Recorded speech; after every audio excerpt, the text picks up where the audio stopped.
Good evening everyone. तर आज आपण प्लेसमेंट ऑफ लीड्स बघणार आहे.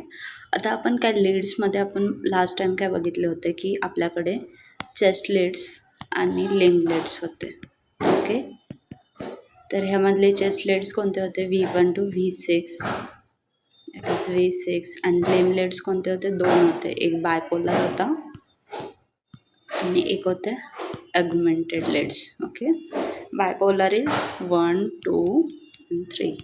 Augmented AVR, AVL आणि AVF. ओके, आणि हे V1 to V6. तर आता आपण त्याची प्लेसमेंट बघणार आहे. आता हे लीड म्हणजे काय आहे? तर lead are the electrodes which pick up the electric activity of the cell, that is the vector generated by the cell and the ECG machine convert them into the wave. म्हणजे ह्याच्यामध्ये काय सांगितलं तर lead आहेत ते electrodes आहेत. आपण जसं फर्स्ट सेकंड लेक्चरमध्ये बघितलं होतं की इलेक्ट्रोड्स आणि त्याच्या खालून जाणारी electrical activity that is impulse, जे इलेक्ट्रोडच्या जवळपास जातात आणि त्यालाच आपण काय बोललो होतो की वेक्टर. वेक्टर काय आहे तर डायरेक्शन आहे आणि stimulation and strength of the that electrical impulse आहे.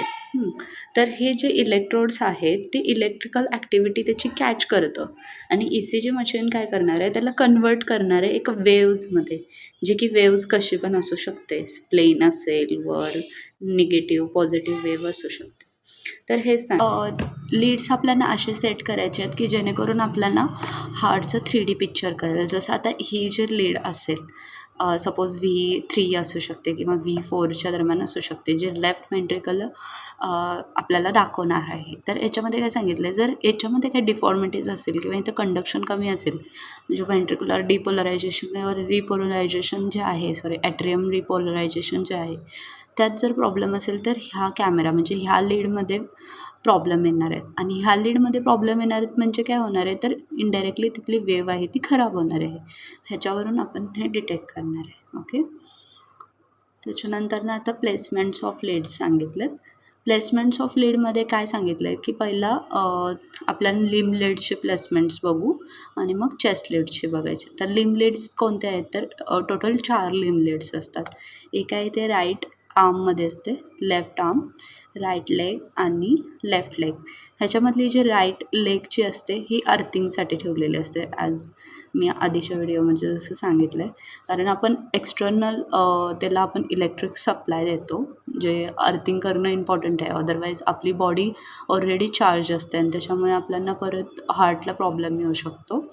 त्याच्यामुळे एक अर्थिंग पॉईंट असतो जो की राईट लेगमध्ये असतो. त्याच्यानंतर आपण आता चेस्ट लीड्स बघणार आहे. चेस्ट लीड्समध्ये काय सांगितलं आहे तर V1 to V6 आहेत. मग ह्याची प्लेसमेंट्स कशी आहेत तर फर्स्ट आपण ग्रॉस ॲनाटॉमी ऑफ चेस्ट बघू. ह्याच्यामध्ये काय सांगितलं आहे, हे पहिले आहेत तर क्लॅविकल आहेत. दिस इज क्लॅविकल. हा आहे स्टर्नम. ओके, हे आपले ॲक्झिला आहे. ओके, आणि हे आपले इमॅजिनरी लाईन्स असतात.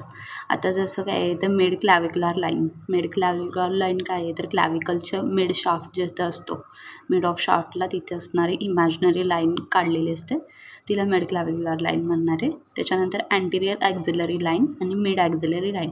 आता हे फर्स्ट इयर ॲनाटॉमीमध्ये जसं सांगितलं की axilla is a diamond shape structure. मग त्याच्यामध्ये जे अँटिरियर लाईन येते त्याला आपण अँटिरियर ॲक्झिलरी लाईन म्हणतो. आणि जेव्हा ॲक्झिलाला असं ट्रान्सवर्स सेक्शनमध्ये कट केल्यानंतर जो मिड लाईन तयार होते त्याला आपण मिड ॲक्झिलरी लाईन म्हणतो.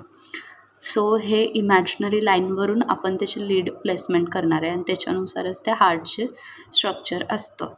तर त्याच्यानुसार काय आहे तर फर्स्ट लीड आहे V1 कुठे करायचे? Fourth intercostal space at the right sternum border. म्हणजे स्टर्नमची जी राईट साईडची बॉर्डर आहे त्याच्या जवळच, बट कोणता? फोर्थ इंटरकॉस्टल स्पेसमध्ये करायचे. ओके, आणि लगेच V2 आहे ते साईड बाय साईड करायचं आहे, फक्त लेफ्ट साईडला करणार आहे. म्हणजे काय आहे तर fourth intercostal space at the left sternal बॉर्डरला करणार आहे.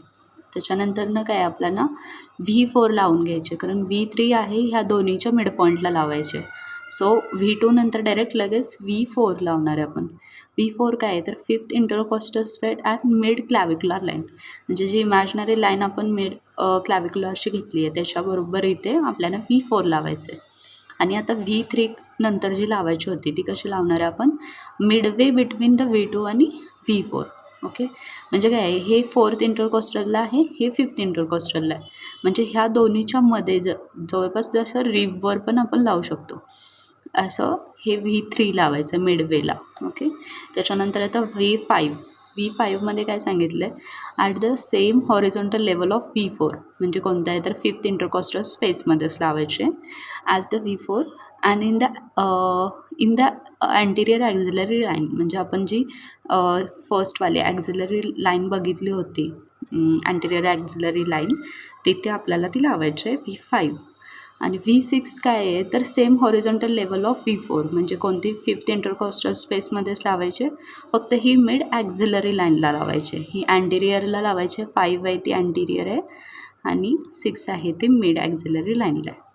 हे आहेत चेस्ट लीड्सचे प्लेसमेंट्स आणि लिम लीड्सचे असे प्लेसमेंट्स आहेत, म्हणजे रिस्ट जॉईंट आणि अँकल जॉईंट्सला प्लेसमेंट करायचं आहे. तर आता आपण कलर कोड्स शिकूया की लीड्सनुसार कलर कोड कसे असतात. तर ह्याच्यामध्ये 2 कम्युनिटीने किंवा असोसिएशननी सांगितलेत आपल्याला colour code. First one is a American heart association and second one is a international electro technical commission. तर बेसिकली इंडियामध्ये आपण IECनुसारच करतो, कारण जेवढे प्रॅक्टिसमध्ये आत्ता जे मशीन्स आहेत इंडियामध्ये ते IECनुसारच जातात. तर जास्त प्रेफरन्स आपण ह्यालाच देऊया. तर फर्स्ट आपल्याला त्यांनी ह्याचे सांगितलेत, लिम लीड्स सांगितलेत. तर फर्स्ट लिम लीडमध्ये लेफ्ट आर्मसाठी कोणता आहे तर रेड सांगितलं आहे, तेच अमेरिकन हार्ट असोसिएशनने व्हाईट सांगितलं आहे. त्याच्यानंतर लेफ्ट आर्मसाठी ह्यांनी ब्लॅक सांगितलं आहे आणि आपल्या लेफ्ट आर्ममध्ये इंडियामध्ये येल्लो सांगितलं आहे. त्याच्यानंतर राईट लेगमध्ये ग्रीन सांगितलं आहे, बट आपल्याकडं हा नॉर्मल किंवा अर्थिंग पॉईंट असल्यामुळे ह्याला ब्लॅक सांगितलं आहे. त्याच्यानंतरनं लेफ्ट लेगमध्ये अमेरिकन्सनी रेड सांगितलं आहे आणि आपल्या इंडियनमध्ये ग्रीन सांगितलं आहे. ओके, आता हे V1 V2चे V6पर्यंत हे पण कलर्स असतात. जसं आता V1ला त्यांनी ब्राऊन और रेड सांगितलं आहे, तसं आपल्या इथे व्हाईट और रेड आहे. अदरवाईज ह्याचे जे म्हणजे नोब्स असतात त्याच्यावरच त्यांनी V1 V2 असं लिहिलेलं असतं आणि त्यानुसार ते जेली लावून आपण त्याच्यावर अप्लाय करतो चेस्टवर. बट कलर कोड असतात किंवा नसतात असं कंपल्शन नसतं, फक्त कलर कोड्स कंपल्शन लिम लीड्ससाठी असतं. तरी V2मध्ये ब्राऊन और येल्लो आणि इकडे व्हाईट और येल्लो. V3मध्ये ब्राऊन और ग्रीन, इकडे व्हाईट और ग्रीन. V4मध्ये ब्राऊन और ब्ल्यू और इथं व्हाईट और ब्राऊन. ओके, V5 ब्राऊन और ऑरेंज आणि इकडे काय तर white and black. V6 is brown और पर्पल आणि इकडे व्हाईट और पर्पल. ओके, तर टुडे आपण हे बघितले आहे लीड्सचे प्लेसमेंट्स. आता नेक्स्ट व्हिडिओमध्ये आपण ह्याचे ग्रॉस ॲनाटॉमी आणि वेव्स बघू. थँक्यू.